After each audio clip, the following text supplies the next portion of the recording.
Hi there, this is Lieutenant Colonel Stuart Crawford again with another podcast in a series of occasional podcasts dealing with military topics. Today I want to deal with dirty bombs and particularly the disinformation surrounding some recent media coverage of such weapons. Now, Russian Defense Minister Sergei Shoigu has raised fear without any evidence that Ukraine plans to use a dirty bomb in the current Russo-Ukraine conflict. This he has explicitly stated, apparently, to the UK's Defence Secretary Ben Wallace and also to other defence ministers in the USA, France and Turkey. This unfounded allegation has been rejected by all. So what is a so-called dirty bomb? Well, it isn't a tactical nuclear weapon, that's for sure.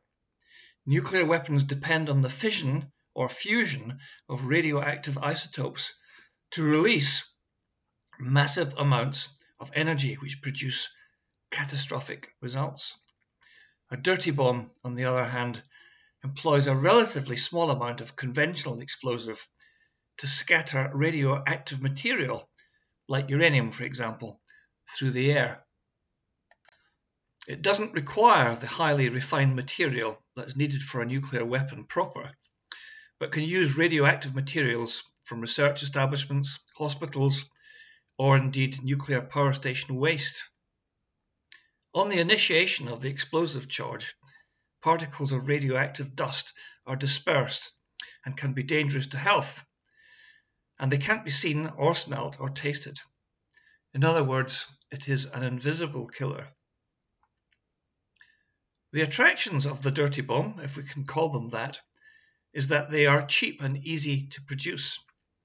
They don't need investment in the complicated centrifuges required to super refine material for standard nuclear weapons, nor do they need expensive delivery systems. They can be put in a suitcase or a car boot and taken to their target. The major downside of such weapons is that they are fairly indiscriminate. There's no control over where the resultant radiation cloud might spread, and that can be just as dangerous to one's own side as it is to the enemy. There's also the question of whether the radiation drifting into a neighbouring NATO country would trigger Article 5 of the North Atlantic Treaty, the so-called attack on one is an attack on all clause.